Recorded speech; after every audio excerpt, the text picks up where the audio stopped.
जिन रास्तों पर जिगर वालों का भी दिल कांप उठता है। हड़बड़ी में मैं चढ़ तो गया, लेकिन अब नीचे नहीं उतर पा रहा हूँ। समझ नहीं आ रहा कि पैर कहाँ रखा जाए।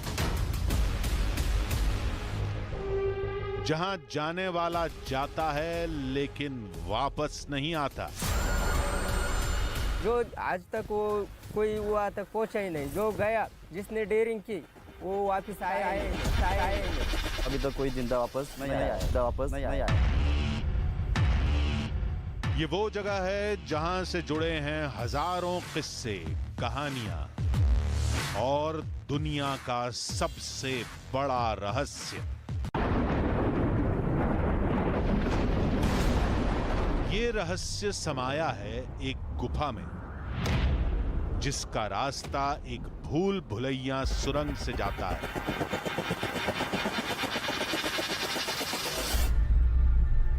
और सुरंग का गुप्त दरवाजा इस किले के अंदर छिपा है। आज उस रहस्य को हम तलाशेंगे। इस पहाड़ पर चढ़ेंगे इस तरफ से, आसमान चूमती इस चोटी को खंगालेंगे, फिर इस खाई में नीचे उतरेंगे। संकरे रास्ते पर जान जोखिम में डालेंगे। आज या तो ये रहस्य सुलझेगा या आधी हकीकत आधा फसाना आज के बाद खत्म हो जाएगा। आधी हकीकत आधा फसाना के सबसे खतरनाक सफर में आज देखिए अंधी गुफा का सुनहरा रहस्य।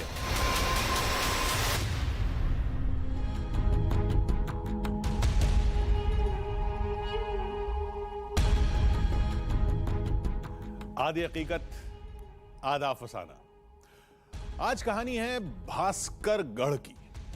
ये नाम ध्यान से सुन लीजिए, दिमाग में बैठा लीजिए, क्योंकि आज आप उन रास्तों, उन खतरों, उस रहस्य और उस मंजिल के गवाह बनने वाले हैं जिसके लिए न जाने कितने राजाओं ने अपने सैकड़ों गुप्तचरों, सेनापतियों और सेना की जान गंवा दी।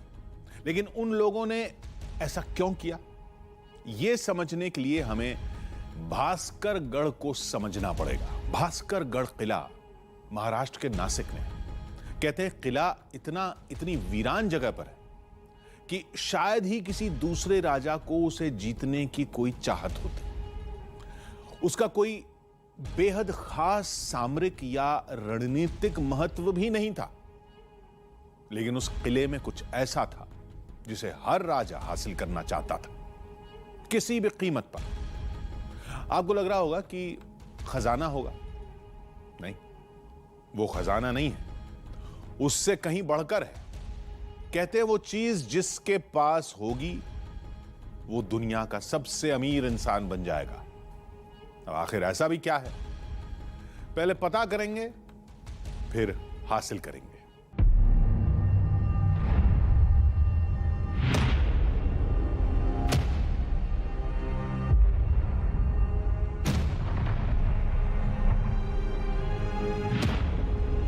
एक खतरनाक पहाड़,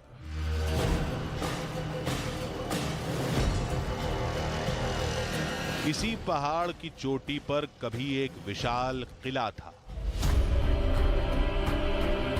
आज आपको यहां किले का एक पत्थर भी दिख रहा है, नहीं ना? आज उस किले का नामो निशान तक नहीं है। बस ये विशाल सीढ़ियां,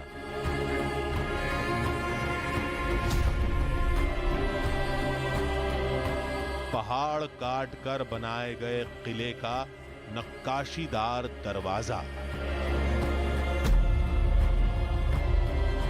और चंद दूसरी निशानियां इसके गौरवशाली अतीत की गवाही दे रही हैं।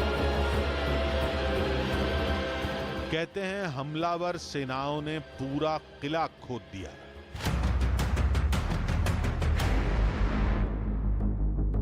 सारी दीवारें, जमीन छत सब तबाह कर दिया, कुछ नहीं छोड़ा। लेकिन वो क्या तलाश रहे थे? हमें लगा कि शायद उन्हें राजा के खजाने की तलाश थी।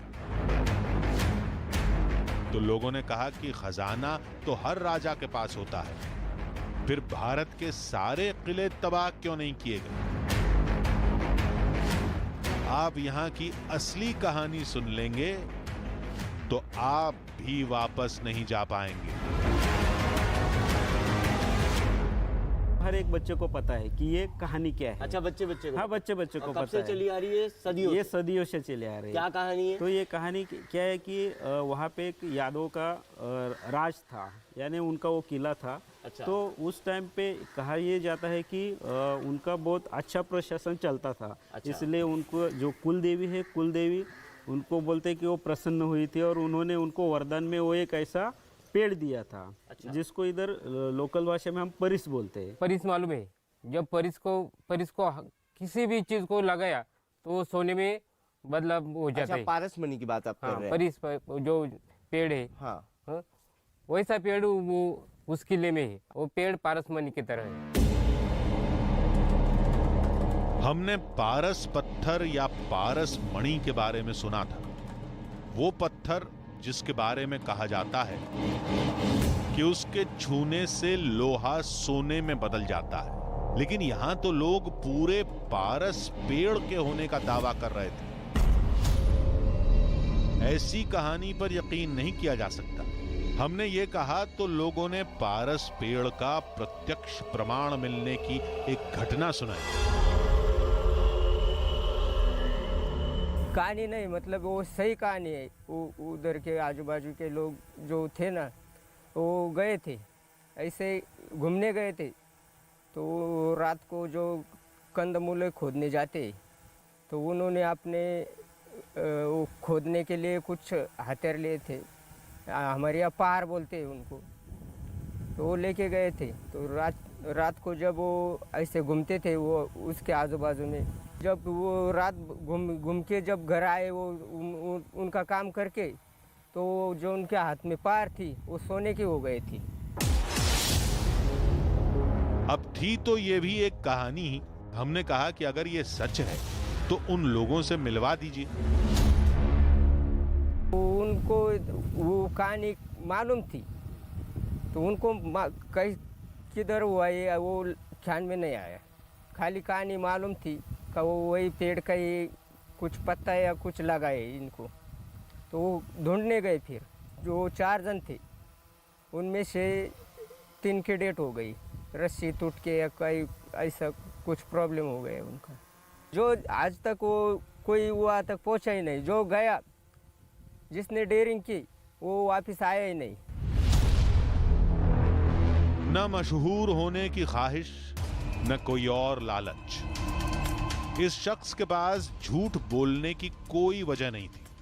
हमने कई लोगों से बात की। चेहरे बदलते गए लेकिन कहानी वही रही। पारस पेड़ के रहस्य की कहानी। भास्करगढ़ गए। ये भास्करगढ़ के किले में वो स्वर्ण पेड़ है। हमने पूछा कि जब पेड़ के चमत्कारी होने पर इतना यकीन है तो उसे खुद तलाश क्यों नहीं लेते? तो लोगों ने कहा कि यादव राजाओं ने पेड़ को एक गुप्त गुफा में छुपा दिया था, जिस तक पहुंच पाना नामुमकिन। आजू बाजू भी राजा जो थे उनको भी पता चला कि इस राजा को इस स्वर्ण पेड़ मिला है, तो हासिल करने की बहुत कोशिश करते थे। तो वो राजा उस टाइम में वो पौधों को छुपाने के लिए एक अंदर गुफा बनाई उसने। राजा ने क्या किया था कि वहाँ से उनके महल से या कहीं से एक सुरंग बनाई थी। अच्छा। और वो सुरंग से बना के वो उस जगह पे वो पेड़ लगाया था। अच्छा, बीच में गुफा बनाई है। अच्छा, राजा बीच ने में गुफा बीच में बनी, गुफा पहाड़ के बनाई। बीच में। नीचे से जाओगे तो भी 2000 फीट ऊपर चढ़ना पड़ेगा। हाँ। और कच्चा है, मतलब ये पत्थर जो है ना, अच्छा। उसके पक्के पत्थर नहीं है। अच्छा। जब कोशिश तुम करोगे ना ऊपर चढ़ने की तो कभी भी टूट सकता है। टूट सकता है टूट कभी। सकता है, कभी भी टूट सकता है। वो नीचे जो गिरेगा तो अभी तक कोई जिंदा वापस नहीं आया। कहते हैं कि उसी सुरंग के गुप्त दरवाजे की तलाश में दुश्मन राजाओं ने पूरा किला तबाह कर दिया था, लेकिन न किसी को वो रास्ता मिला और न ही पेड़। हमने लोगों से कहा कि पारस पेड़ एक किंवदंती है, सच नहीं है। हमें पेड़ को पहचानने का तरीका बता दीजिए, हम वहां तक पहुंच भी जाएंगे और अपनी बात साबित भी कर देंगे। सूर्यास्त के बाद वो ऐसा चमकने लगता है, सोने की तरह चमकता है। ऐसा काफ़ी सारे लोगों ने बताया भी है कि लेकिन वो कैसे होता है, क्या होता है, किसी को पता नहीं। सुवर्ण पेड़ रात को सुवर्ण जैसा दिखता है, पीला पीला दिखता है। कभी कभी जो पूर्णिमा व अमावस्या की रात्रि रहती है वहाँ के तो वो तेजवान होता है, ऐसा ही बोल सकते हैं ये लोग। तो अभी क्या है, हम तो पहुँच नहीं सके, अभी तक वहाँ पे कोई पहुँच नहीं सके। क्या सच क्या झूठ पता नहीं। हमें पारस पेड़ के वजूद पर यकीन तो नहीं हो रहा था, लेकिन भास्करगढ़ किले से जुड़े सवाल और उसका इतिहास हमें खींच रहा था, और पारस पेड़ का अंधविश्वास भी तो खत्म करना था। इन्हीं सारी वजहों को लेकर हम चल दिए भास्करगढ़ फोर्ट।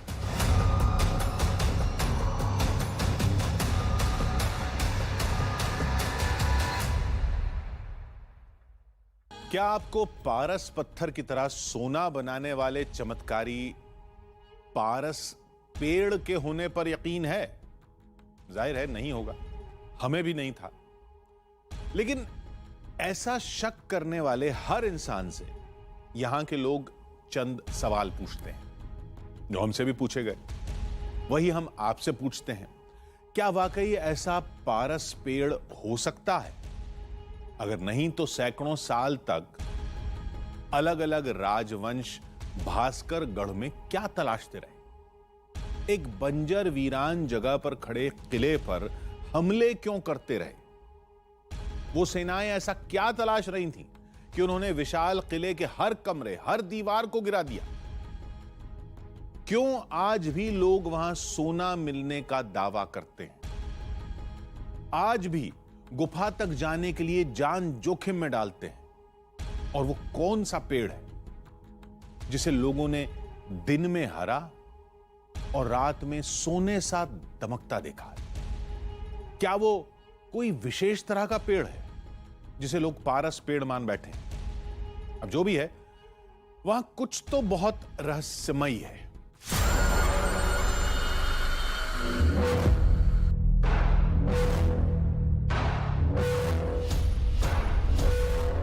भास्करगढ़ का किला इस पहाड़ की चोटी पर जाकर मिलेगा,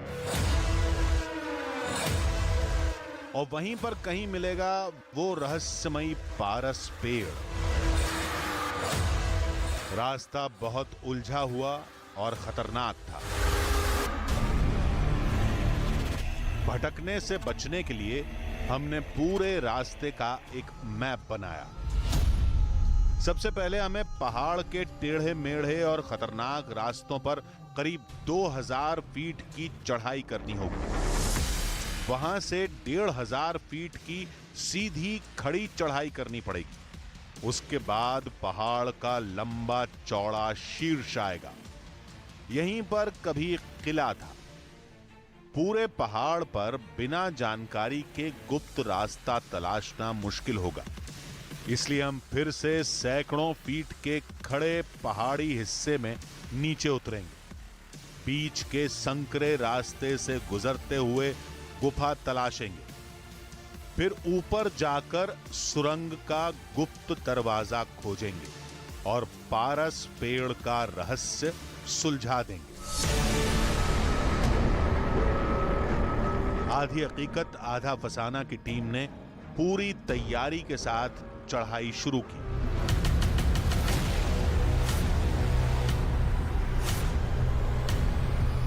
थोड़ी ही दूरी पर दहशत ने दिल में पहली दस्तक दी। सह्याद्री की पर्वत श्रृंखला अन्य पर्वत श्रृंखलाओं से बहुत अलग क्यों होती है ये समझ में आ गया। सह्याद्री में बारिश बहुत तेज़ होती है और ऊपर से बड़े बड़े विशालकाय पत्थर पहाड़ से नीचे की तरफ खिसक जाते हैं। ये पत्थर सारे ऊपर से नीचे की तरफ आए हैं। अभी सिर्फ पहाड़ की चढ़ाई हमने शुरू की है और जब पथरीला रास्ता होता है तो आपको पूरा जोर लगाना होता है। करीब 3500 फीट ऊंचा ये पहाड़ है। अभी चढ़ाई शुरू की है लेकिन चढ़ाई की शुरुआत में ही समझ में आ गया है कि रास्ता बिल्कुल आसान नहीं होने वाला। हम कई घंटों तक चढ़ते रहे।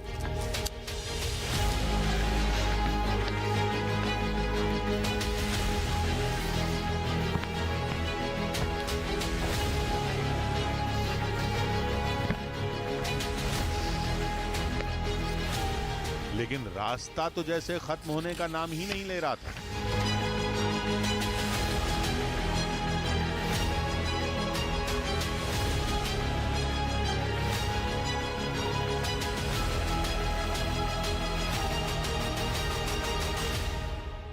पहाड़ की ऊंचाई पर जैसे जैसे हम चढ़ते जा रहे हैं वैसे वैसे धूप अपना रौद्र रूप दिखाती जा रही है। इस मैदानी इलाके की इन सारी झाड़ियों को देखिए। सीधी धूप पड़ने की वजह से इनकी सारी पत्तियां सूख चुकी है, झाड़ियां पूरी तरीके से सूख चुकी है। जो बड़े विशालकाय वृक्ष है उनके पत्ते भी धूप में जल चुके हैं। सूर्य अपना रौद्र रूप दिखा रहा है और हमें ऐसी खड़ी और सीधी चढ़ाई चढ़नी है। कोई छाव नहीं है, सूरज सीधा शरीर पर आ रहा है, पानी सोख रहा है शरीर से।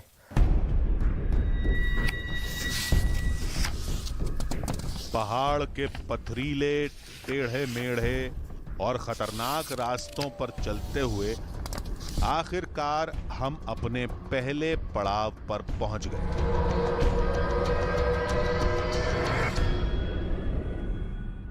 कहाँ? यहाँ से चढ़ने के लिए कह रहे थे आप?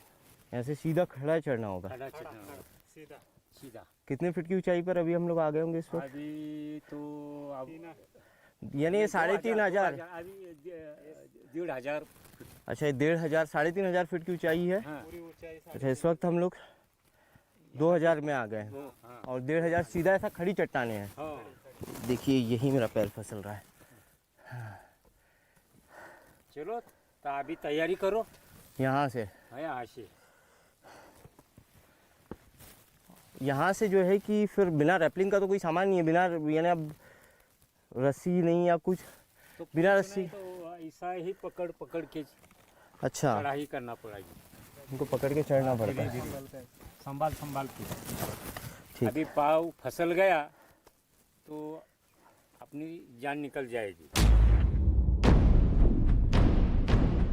एक लंबी चढ़ाई के बाद शरीर डिहाइड्रेट होने लगा था। थकान से पैर टूट रहे थे और अब हमें सीधी खड़ी चट्टान पर चढ़ना था। यहां एक भी गलती की गुंजाइश नहीं थी। न जाने आगे क्या होगा। छोटे छोटे पेड़ है, कटीले हैं लेकिन इनका भी सहारा बहुत ज़्यादा नहीं लिया जा सकता। आप पूरे शरीर का वजन इन पे नहीं डाल सकते क्योंकि देखिए ये झुक रहा है। आपने पूरे शरीर का वजन डाला तो जड़ से उखड़ जाएगा। हल्का इनका सहारा लेकर शरीर को बहुत संभालना होता है। आपको शरीर को एकदम हल्का रखना होता है।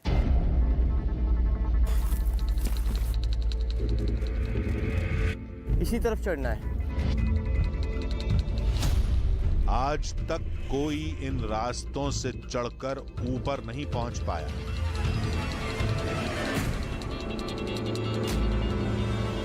कहते हैं ये चढ़ाई कई लोगों की जान ले चुकी है।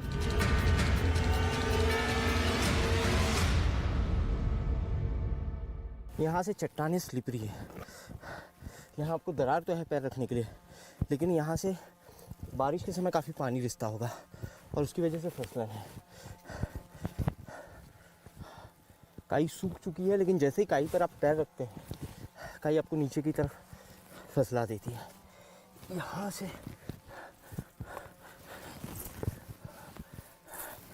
से डिस्टेंस मेंटेन करके आइएगा। पहले मुझे चढ़ जाने दीजिए, क्योंकि अगर किसी एक का भी संतुलन बिगड़ा ओ तो सारे के सारे नीचे चले जाएंगे। बिल्कुल चलेगा हाँ। चलेगा चलेगा। इस बार हमने गलत रास्ता चुन लिया और फंस गए। इस जगह पे मैं आके फंस गया हूँ, नीचे उतरना पड़ेगा यहाँ से। थोड़ा थोड़ा नीचे नीचे और यहाँ से हाँ थोड़ा नीचे आना पड़ेगा। हाँ देखिए, थोड़ा नीचे इस आओ, जगह पे आके- यहाँ से जाना पड़ेगा। यहाँ से नीचे आ जाऊँ। हाँ नीचे नीचे थोड़ा नीचे आओ। मैं नीचे नहीं देख पा रहा हाँ। हूँ, एक आदमी ऊपर आए कोई भी, मैं नीचे नहीं देख पा रहा हूँ। मुझे हाँ आता है आता है। समझ नहीं आ रहा है कि पैर कहाँ रखा जाए। चले चले अभी आता है। एक एक एक, एक देख कर आगे चढ़ना था कि कहाँ से रास्ता है। नहीं, मैंने हड़बड़ी की और गाइड से पहले मैं आगे बढ़ गया और मेरी हड़बड़ी अभी मुझे बहुत भारी पड़ जाती। पैर की जो ताकत है वो जवाब दे रही। मेरा पैर जो है ना अब बिल्कुल जम नहीं पा रहा है। कहाँ पे आप रखने बताएं का? कहाँ रखूँ पैर? सोमनाथ, यहाँ। नीचे नीचे हाँ नहीं, यहाँ पे देखिए हड़बड़ी में मैं चढ़ तो गया लेकिन अब नीचे नहीं उतर पा रहा हूँ, क्योंकि जैसे ही आप हजारों फीट की ऊंचाई पर होते हैं और नीचे देखते हैं तो आप डर का अंदाज़ा नहीं लगा सकते। यहाँ से ये पैर मेरा आप रखिए कहाँ।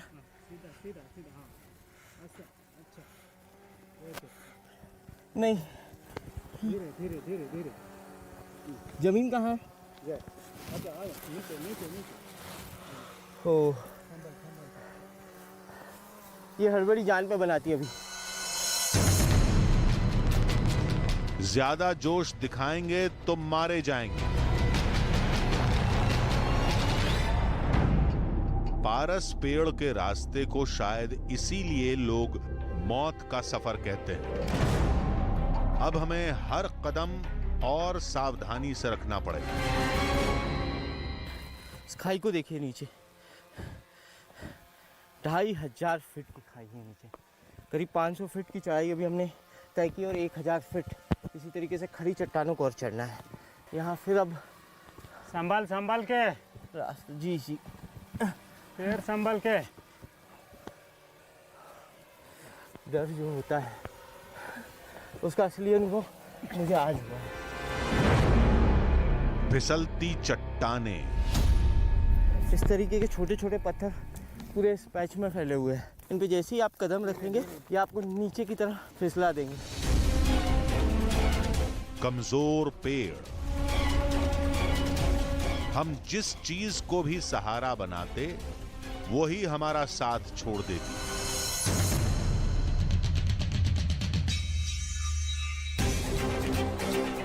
आधी हकीकत आधा फसाना की टीम का ये सबसे खतरनाक सफर था।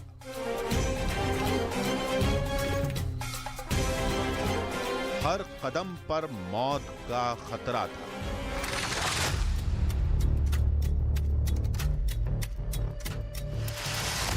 लेकिन पारस पेड़ का रहस्य भी सुलझाना था। दहशत और जोश की कश्मकश में अचानक उम्मीद का पलड़ा भारी हो गया। देखिए यहाँ से किले के निशान जो है वो मिलने शुरू हो गए। ये सैनिकों की छावनी हुआ करती थी। जिस जिस जगह पर कोने होते थे, पहाड़ के कोनों पर इस तरीके की छावनियाँ बनाई जाती थी ताकि अगर शत्रु किसी भी जगह से आए तो शत्रु पर निगरानी रखी जा सके। ये छावनी का जो बेस है वो यहाँ पर अभी भी मौजूद है।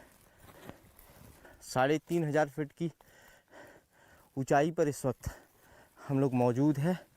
किले की चौकी तो यहाँ है। किले के लिए किस तरफ से जाना है भास्करगढ़ के? इधर से, यहाँ से आप चढ़ के आए हैं, अब ऐसे जाने यहाँ का, से जाना है और आपको top level ऊंचाई जाने पर का, और आगे साइड के नीचे उतर के। अच्छा, इस सिरे पे हम लोग यहाँ से फिर पहाड़ की हाँ, ऊंचाई पहाड़ पे के ऊपर जाएंगे। जाएंगे। अच्छा। जाने के बाद नीचे से नीचे नीचे उतरना है। उतरना है। हम सावधानी से आगे बढ़ते रहे।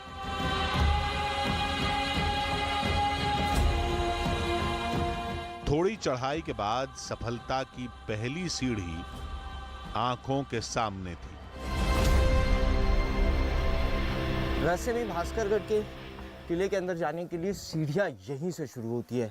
ये किला 1000 साल से भी पुराना है और इसी रहस्यमयी भास्करगढ़ के किले के अंदर मौजूद है वो सुनहरा जादुई स्वर्ण वृक्ष।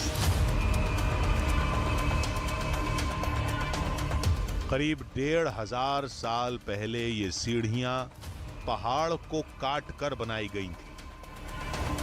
विशाल सीढ़ियां इस बात की गवाह थी कि किला बेहद विशाल रहा होगा।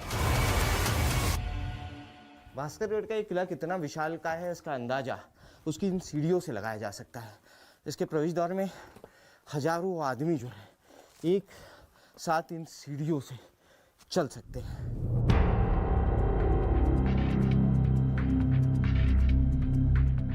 सीढ़ियां खत्म हुई। किले का मुख्य दरवाजा भी सीढ़ियों की तरह चट्टानों को काटकर बनाया गया था। 1000 साल बीत जाने के बावजूद भास्करगढ़ के किले का यह प्रवेश द्वार अब भी मजबूती के साथ यहाँ खड़ा हुआ है। इतिहासकारों का मानना है कि भास्करगढ़ का इतिहास 1000 साल से भी पुराना है। यहाँ सबसे पहले सातवाहन वंश के राजाओं ने राज किया। उसके बाद ये किला यादवों के कब्जे में आया। यादवों के बाद मुगलों ने इस पर आधिपत्य जमाया। मुगलों के बाद मराठाओं के पास ये किला गया, फिर मुगलों के पास आया, फिर मराठाओं के पास गया और उसके बाद ब्रिटिशर्स ने यहाँ से अपना पूरा साम्राज्य चलाया।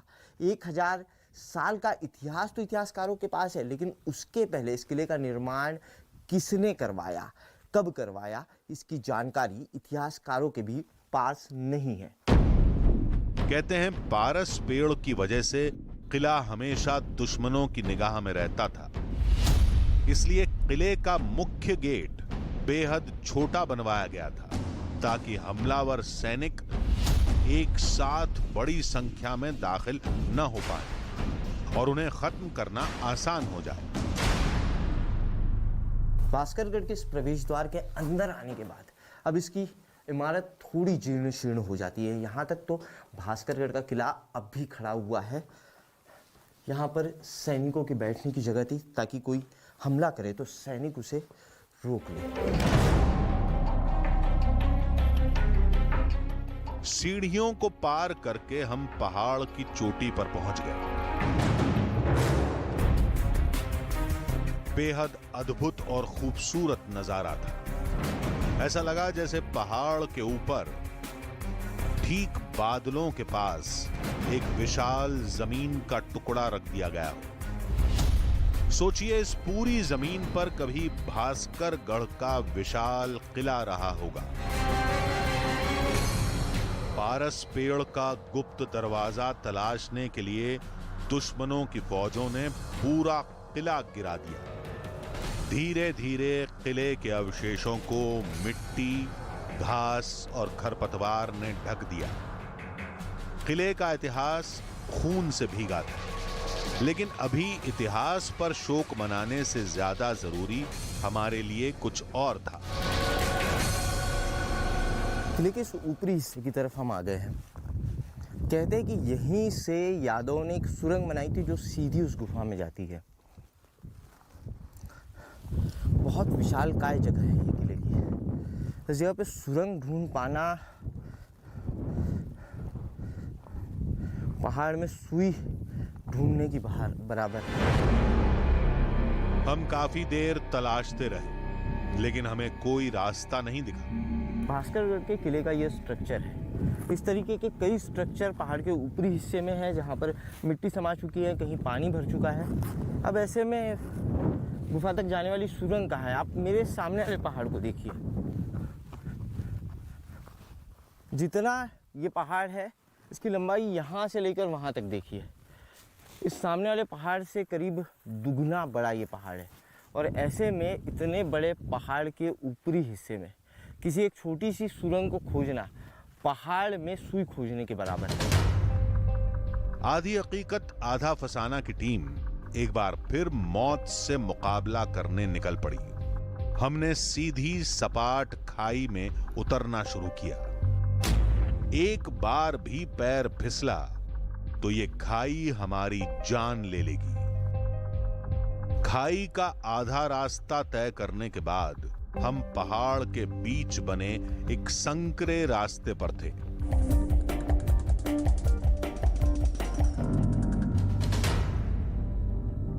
जैसे जैसे आगे बढ़ेंगे वैसे वैसे खतरे बढ़ते जाएंगे। देखिए ये पैच जो है, ये पैच काफ़ी खतरनाक है। यहाँ पैर रखने के लिए जगह नहीं है, छोटी सी चट्टान है और नीचे हजारों फीट गहरी खाई है। बहुत संभाल के यहाँ से आगे बढ़ना होगा।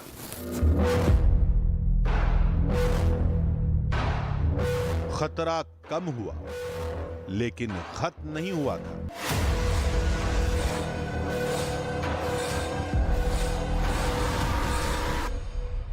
ये किले का पिछला हिस्सा है और ये पूरा पूरा चट्टानी भाग है ये पूरा ना चट्टानी इलाका है।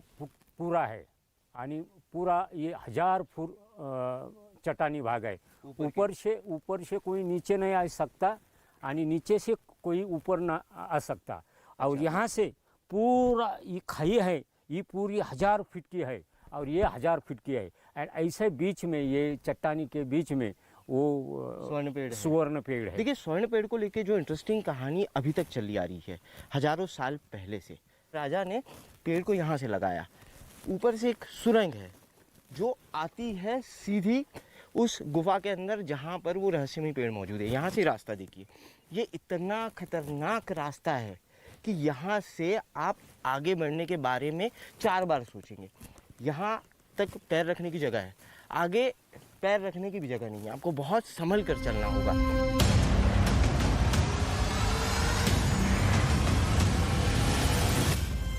आधी हकीकत आधा फसाना की टीम आज उन रास्तों को चुनौती दे रही थी जहां कभी सैकड़ों जांबाजों ने अपनी जान गंवाई थी।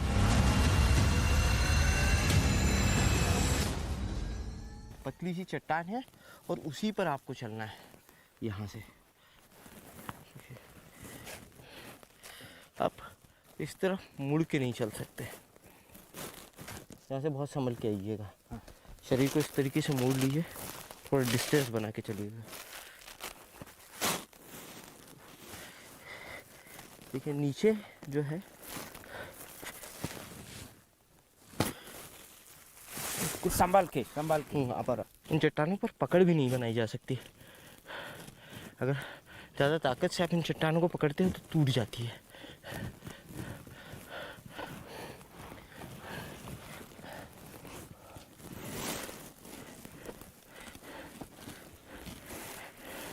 ये बेसाल्ट की चट्टानें हैं,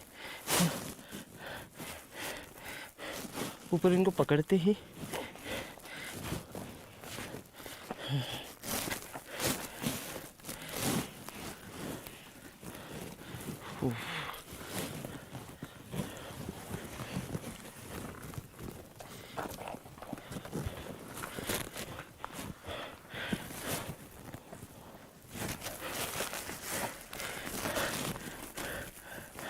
चट्टानों का ये ऊपरी हिस्सा बिल्कुल भी मजबूत नहीं है,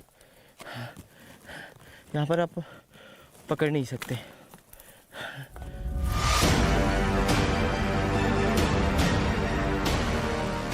आखिरकार हमारी आंखों के सामने वो पारस पेड़ था जिसे आज तक कोई हासिल नहीं कर पाया। रात में मैंने देखा था ना, वो पेड़ वही सुनहरे कलर का हो जाता है। ये जो यहाँ से ये जो पेड़ दिखाई दे रहा है, ये वो जो खंडक की तरह बना हुआ है। हो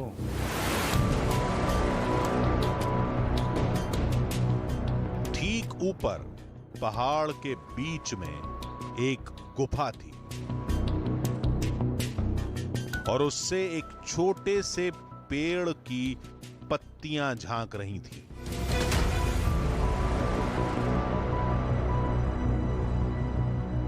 मान्यता के अनुसार यही वो रहस्यमय स्वर्ण पेड़ है जिसे यादव राजवंश के राजाओं को उनकी कुलदेवी ने वरदान के तौर पर दिया था, ताकि यादव राजवंश में कभी धन्य धान्य की कमी न हो सके। इस पेड़ को लेकर मान्यता है कि इस पेड़ से आप जिस भी चीज़ को छुएंगे वो चीज़ सोने की बन जाएगी। अभी तो ये बिल्कुल एक सामान्य पेड़ की तरह दिखाई दे रहा है कि गुफा के बाहरी हिस्से में कोई छोटा सा पेड़ उगाया हो, लेकिन लोगों का कहना है कि हजारों वर्षों से इस पेड़ का जो साइज है वो इतना ही है, ना ये पेड़ बड़ा है, ना घटा है, ना सूखा है।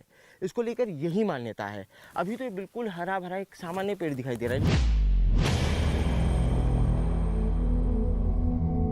बेहद छोटा और साधारण सा दिखने वाला पेड़ था। हमें उसमें कुछ भी खास नहीं दिखा, तो साथ गए शख्स ने कहा कि धोखा मत खाइए, यही इस पेड़ की खासियत है। इसे समझना है तो रात में इसे देखिए।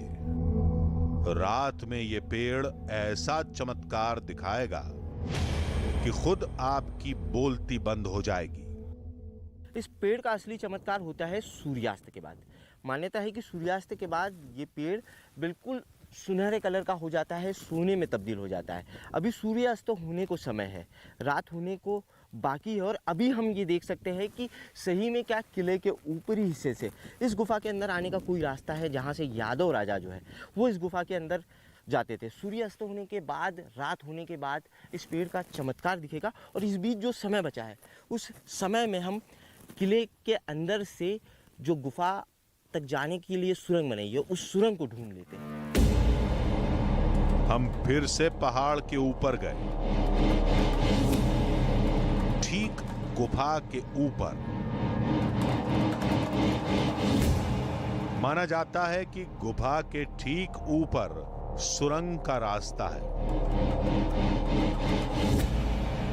पहाड़ के ऊपरी हिस्से पर हम लोग हैं, लेकिन ये इतना बड़ा, इतना विशालकाय पहाड़ है, और किले का ये जो इलाका है ये इतना बड़ा है कि यहाँ से पता नहीं यादवों ने कहाँ से सुरंग खोदी है, कुछ समझ नहीं आ रहा है। इसके नीचे गुफा मौजूद है। जिस इलाके में इस वक्त हम मौजूद हैं, यहाँ से नीचे गुफा मौजूद है। हमारे सारे जो साथी हैं वो सुरंग को ढूंढने में लगे हुए हैं, लेकिन ये इतना बड़ा इलाका है कि यहाँ सुरंग को ढूंढने में कई महीनों लग जाएंगे।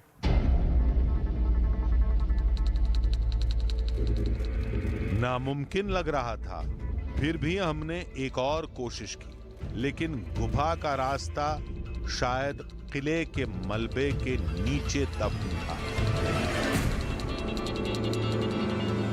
इस पूरे पहाड़ पर सुरंग कहाँ है जो गुफा तक जाती है, उसे खोजना बिल्कुल नामुमकिन है।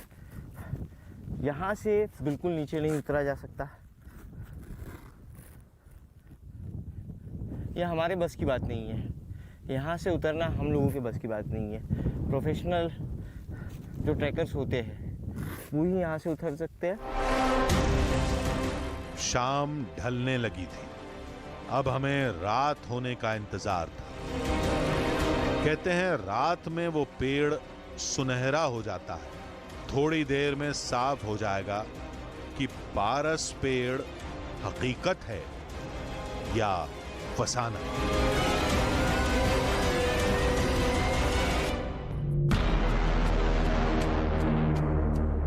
दादा जल्दी आइए, आइए आइए। देखिए कुछ रोशनी इस साइड से दिखाई दे रही है हल्की। आइए। अनबिलीवेबल, देखिए बिल्कुल अनबिलीवेबल है। दादा आइए जल्दी।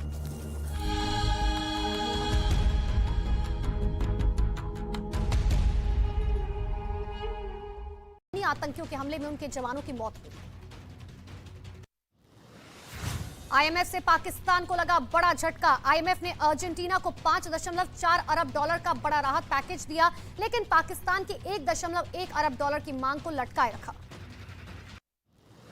उत्तरी अमेरिका देश मैक्सिको में उड़ते हुए हॉट एयर बलून में आग लगने से दर्दनाक हादसा हुआ। एयर बलून में मौजूद 2 लोग जिंदा जल गए, वहीं बलून में मौजूद एक बच्ची के ऊपर से कूदने में भी वो घायल हो गई।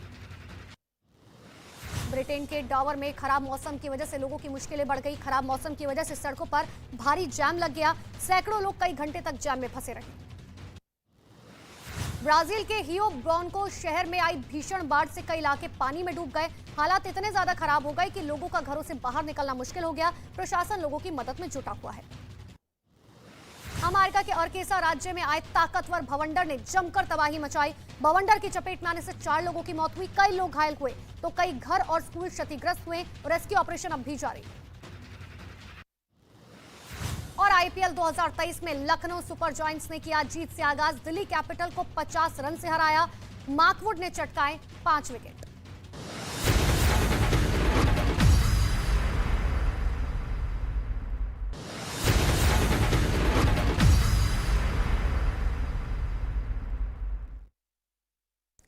नमस्कार, आप देख रहे हैं देश का number 1 Hindi news channel news 18 India और मैं हूं आपके साथ अनुपमा झा। देश और दुनिया के तमाम बड़ी खबरें आपको दिखाएंगे, लेकिन सबसे पहले नजर डालते हैं धमाकेदार 50 पर। हावड़ा में हिंसा पीड़ित परिवारों से मिलने पहुंचे बंगाल बीजेपी अध्यक्ष सुकांत मजूमदार की पुलिस के साथ बहस। सुकांत ने पुलिस पर पीड़ित परिवार से मिलने से रोकने का आरोप लगाया। सुकांत मजूमदार ने राज्यपाल से शिकायत भी की बात भी कही। पश्चिम बंगाल के हावड़ा में हिंसा पर सीआईडी का एक्शन तेज। हिंसा वाले इलाकों में सीआईडी की टीम का दौरा। कुछ हिस्सों में धारा 144 लागू, इंटरनेट सेवा सस्पेंड की गई। राज्यपाल ने सीएम से इस मामले में रिपोर्ट मांगी है।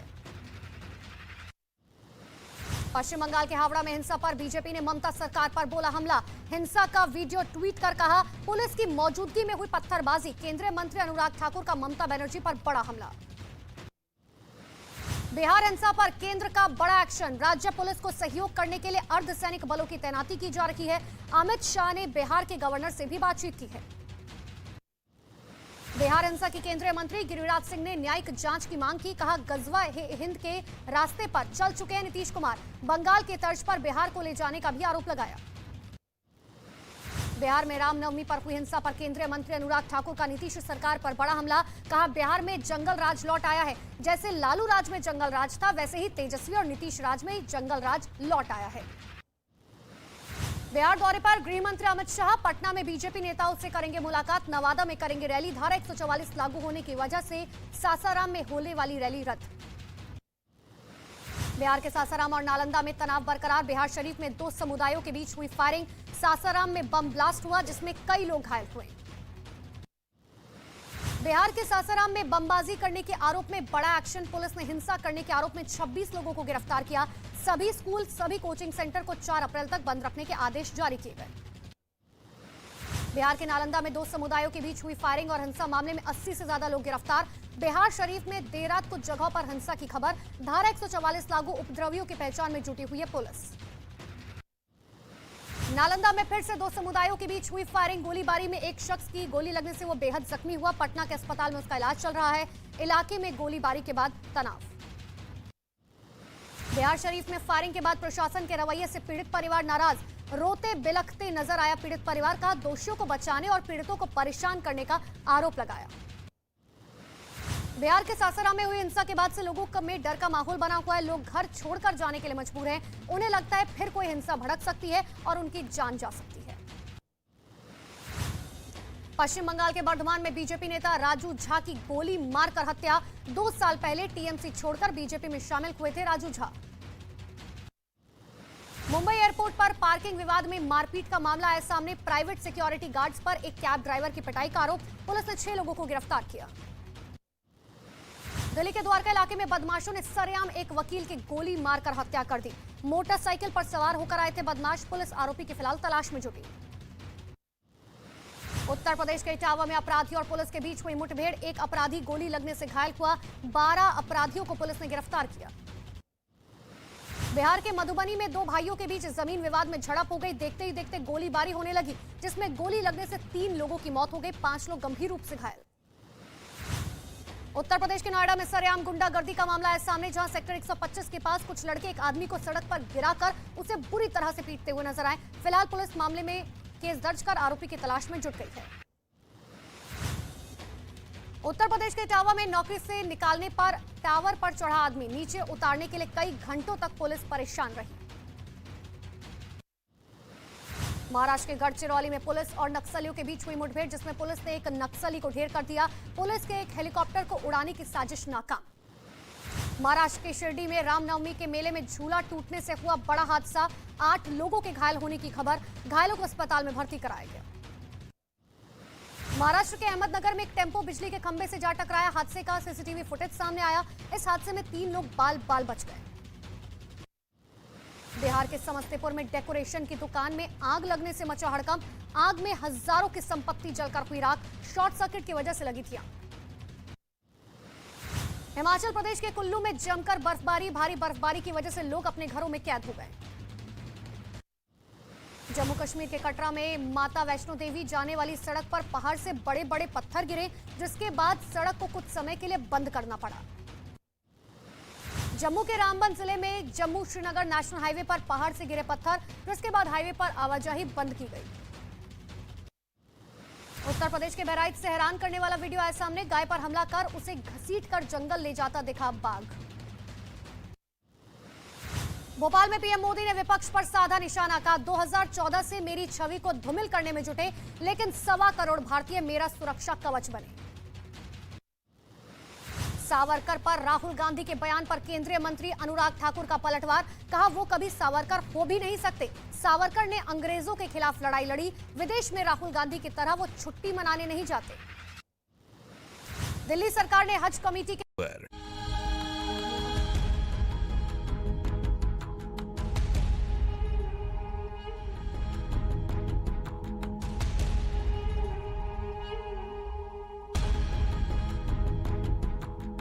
आधी हकीकत आधा फसाना। जब रात का अंधेरा होगा तब वो पेड़ अपनी ही सुनहरी रोशनी से नहा जाएगा, अपनी उस ताकत से जिससे वो सभी चीजों को सोने में बदल देता है। लोगों का कहना था कि थोड़ी देर में वो चमत्कार आप खुद देख लेंगे, लेकिन इस दावे का सच जानने के लिए हमें रात होने से पहले गुफा तक पहुंचना होगा। अगर पहले अंधेरा घिर गया तो हम जहां भी होंगे वहीं हमें रुकना पड़ेगा। हम ये बात मानकर चले थे कि पेड़ नहीं चमकेगा और लोगों के सारे दावे अपने आप भ्रम साबित हो जाएंगे, लेकिन 1% ये मान लेते हैं कि पेड़ सोने की तरह चमकेगा। और अगर ऐसा हुआ तब आप क्या कहेंगे? तो तैयार हो जाइए, आप देखने जा रहे हैं एक नामुमकिन अचंभा।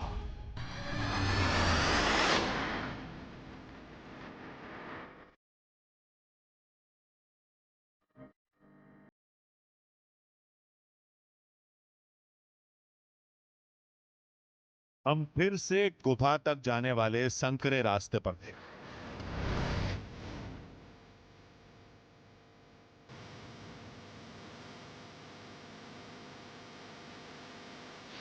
अंधेरा घना हो चुका था।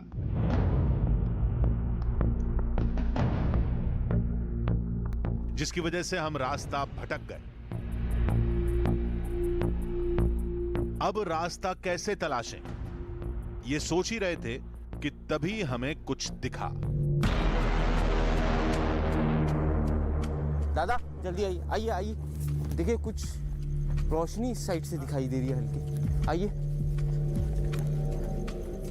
अनबिलीवेबल, देखिए बिल्कुल अनबिलीवेबल है। दादा आइए जल्दी। देखिए पेड़ चमक रहा है।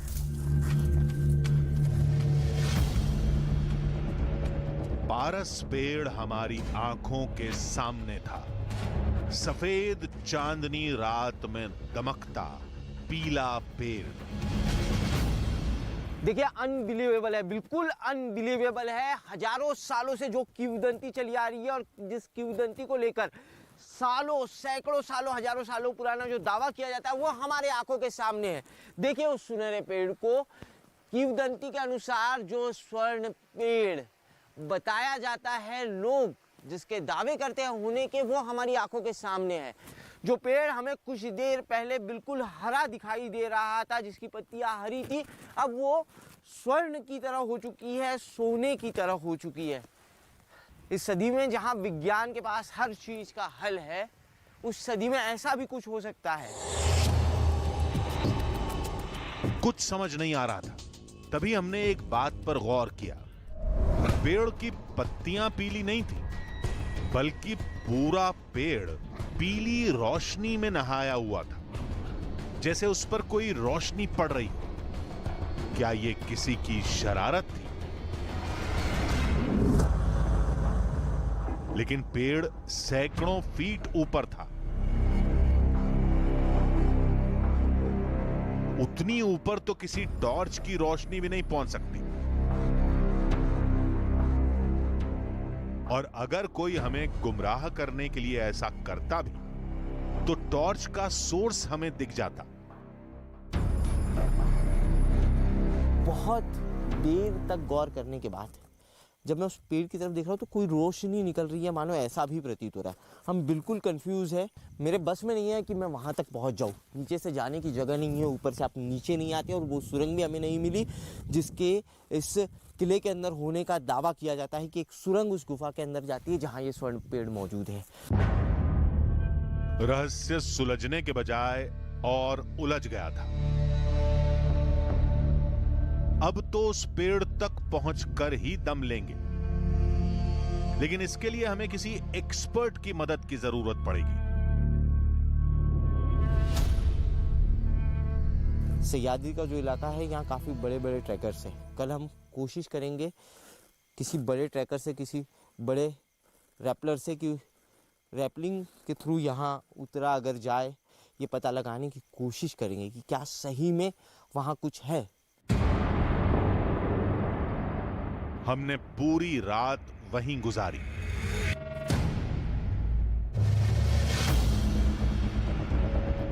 अगली सुबह हम वापस आ गए। शहर में हमने एक ट्रेकिंग एक्सपर्ट और एक एक्सपर्ट ड्रोन टीम को तलाशा, और तीसरे दिन उन्हें लेकर फिर से पेड़ का रुख किया। फिर एक बार भास्करगढ़ के रहस्यमय किले की चढ़ाई हमने शुरू की, और इस बार पूरी तैयारी के साथ हम आए।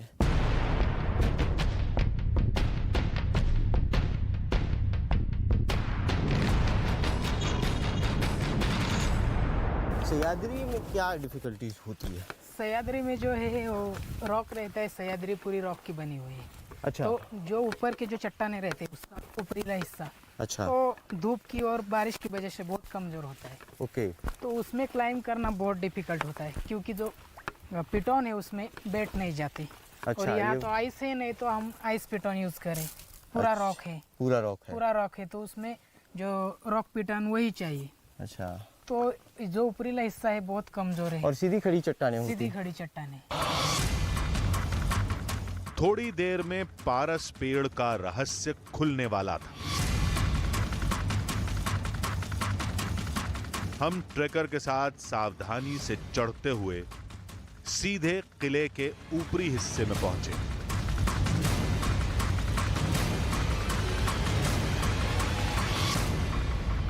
जिस जगह पर गुफा है उसके ठीक ऊपरी हिस्से में हम मौजूद है। अब यहाँ इस इलाके में बोल्टिंग की जा सकती है कि नहीं मनोहर, और यहाँ से नीचे उतरा जा सकता है? नहीं, यहाँ पे हम अब देख रहे हैं, आप यहाँ पे बोल्टिंग करने का बहुत रेयर चांस है, क्योंकि यहाँ पे बहुत मिट्टी है और वो कच्ची मिट्टी है, यहाँ हम देख सकते हैं। और यहाँ पे घास भी पक्का है, तो जहाँ पे घास है वहाँ पे तो मिट्टी होगी। अच्छा, जहाँ घास है वहाँ मिट्टी है, और मिट्टी ऊपर है और ये चट्टान जो नीचे है। हाँ। तो ये चट्टान आप जब नोट बोल्टिंग करेंगे तो ये चट्टान निकल भी सकती है। अच्छा, ये चट्टान निकल सकती है, और हम चट्टान लेके नीचे गिर सकते हैं अगर अच्छा। निकल गई तो। और यहाँ पे कोई पेड़ भी नहीं है, पेड़ जो हमें दिखाई दे रहा है बहुत दूर है वहाँ। अच्छा, वो पेड़ दिखाई दे रहा है बहुत दूर है।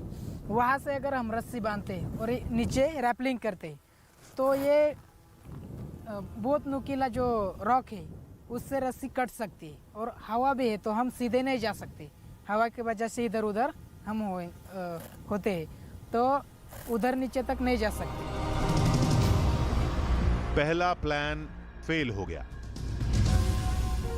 लेकिन एक रास्ता भी हमारे पास बचा था। अब हम गुफा के नीचे वाले रास्ते पर जाएंगे और वहां से गुफा तक चढ़ाई करेंगे।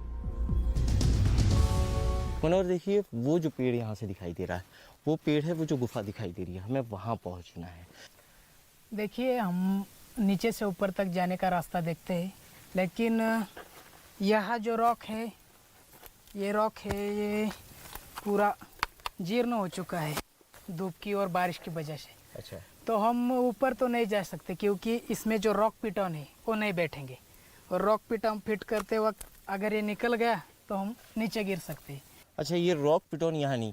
आपने कई बार वीडियोस में देखा होगा कि चट्टानों के बीच में जो दरारें होती है, जो कड़ी चट्टानें होती है, मजबूत होती है, वहाँ पर एक क्लिप डाली जाती है। वो क्लिप वहाँ जाकर फंस जाती है, फिर वहाँ जो है एक एंगल जो है वो फिट किया जाता है, उसमें रस्सी लगाई जाती है, फिर उसके सहारे आप ऊपर चढ़ते हैं, फिर दूसरा एंगल इसी तरीके से फिट किया जाता है और आप ऊपर चढ़ते जाते हैं। लेकिन उसके लिए चट्टानों का मजबूत होना बहुत ज़रूरी है। मनोहर का कहना है कि चट्टानें बिल्कुल मजबूत नहीं है, इनके जो सिरे हैं ये काफ़ी कमज़ोर हो चुके हैं। ये देखिए इस तरीके से ये टूट जाते हैं। अब समझ नहीं आ रहा था कि क्या करें, तभी हमें एक रास्ता सूझा। अब एक युक्ति सूझी है, ड्रोन हम ले जाने की कोशिश करेंगे गुफा के अंदर। जीपीएस की दिक्कत होती है क्योंकि जैसे ही चट्टानें पास में आती है, कोई पत्थर पास आता है, जीपीएस लोकेशन लॉस हो जाता है। लेकिन कोशिश करेंगे ड्रोन गुफा के अंदर डाला जाए और देखा जाए कि क्या है गुफा के अंदर और इस स्वर्ण पेड़ की क्या कहानी है। हमारे पास पहले भी ड्रोन था, लेकिन इस बार हम बेहतर कैमरे वाली एक्सपर्ट ड्रोन टीम लेकर आए थे। पारस पेड़ का रहस्य सुलझाने की हमारी ये आखिरी उम्मीद थी। प्रमोद, ड्रोन को ऊपर पहुंच गया है। देखिए पेड़ जहां पर है वहीं पर हमारा ड्रोन जो है वो है। पेड़ दिखाई दे रहा है, अंदर ले जाओ, जूम इन करना, यहाँ से जूम इन करना पेड़ के पीछे। देखो यहाँ कुछ दिखाई दे रहा है, यहाँ चट्टाने जो है, अंदर लो, गड्ढा सा है, एक गड्ढा, एक सुरंग दिखाई दे रही है। सुरंग जैसा कुछ दिखाई दे रहा है। फुल जूम में है, इससे ज़्यादा और जूम इससे ज़्यादा जूम नहीं हो पाएगा। हाँ। गुफा के अंदर एक चट्टान गिरी हुई दिख रही थी। चट्टान के पीछे एक रास्ता जाता दिख रहा था। क्या यही सुरंग का रास्ता था? एक सुरंग दिखाई दे रही है जहां से अंदर जाने का रास्ता भी हमें दिखाई दे रहा है, लेकिन उसके बारे में कह पाना बिल्कुल मुश्किल है क्योंकि गड्ढा दिख रहा है, लेकिन वो कहाँ कितना अंदर तक जा रहा है, कितनी बड़ी सुरंग है, ये बता पाना बिल्कुल मुश्किल है। तभी हमें कुछ दिखा। गुफा के अंदर कुछ पीले रंग की चट्टानें थी। तो क्या इन चट्टानों का पेड़ के चमकने से कोई कनेक्शन है? स्वर्ण पेड़ के पीछे चट्टानों का एक हिस्सा है, वहाँ पर चट्टानें जो है वो पूरी सुनहरे कलर की चट्टानें हैं। पता नहीं क्या है, लेकिन ये कलर है चट्टानों का या उनके ऊपर कोई विशेष तरह की धातु है या कुछ और, ये अभी यहाँ से बता पाना बिल्कुल मुश्किल है। लेकिन जब हमने ड्रोन का जो कैमरा है उसे फुल जूम इन किया, पूरा अंदर तक हम ले गए, तब हमें साफ दिखाई दे रहा है कि पेड़ के पीछे कुछ चट्टानें हैं और वो चट्टानें येलोइश कलर की है। हो सकता है कि सूर्यास्त के बाद ये कोई विशेष तौर की चट्टानें हो। सूर्यास्त जब होता है, सूर्यास्त के बाद ये चट्टानें चमकती हो और उसी वजह से गुफा का जो उतना हिस्सा है उस हिस्से में सुनहरे कलर की रोशनी इन चट्टानों से, इन येलोइश चट्टानों से निकलती हो। वो रहस्य हमारी आंखों के सामने है, लेकिन दोनों चीज़ों को बता पाना बिल्कुल मुश्किल होता है। पारस पेड़ की कहानी थोड़ा सच है और थोड़ा फसाना। वहां रात में चमकने वाला पेड़ तो है, लेकिन ज्यादा संभावना इस बात की है कि चांद की रोशनी पीले शीशे सी चट्टानों को रोशन करती होगी, फिर पीली चट्टान की रोशनी परिवर्तित होकर पेड़ पर पड़ती होगी और देखने वालों ने साधारण पेड़ को स्वर्ण पेड़ या पारस पेड़ मान लिया होगा। युगों तक सुनी सुनाई कहानियां सच या झूठ पर नहीं, बल्कि विश्वास पर आगे बढ़ती हैं, और वही विश्वास और कहानियां समय के साथ भास्कर गढ़ का सच बन गईं।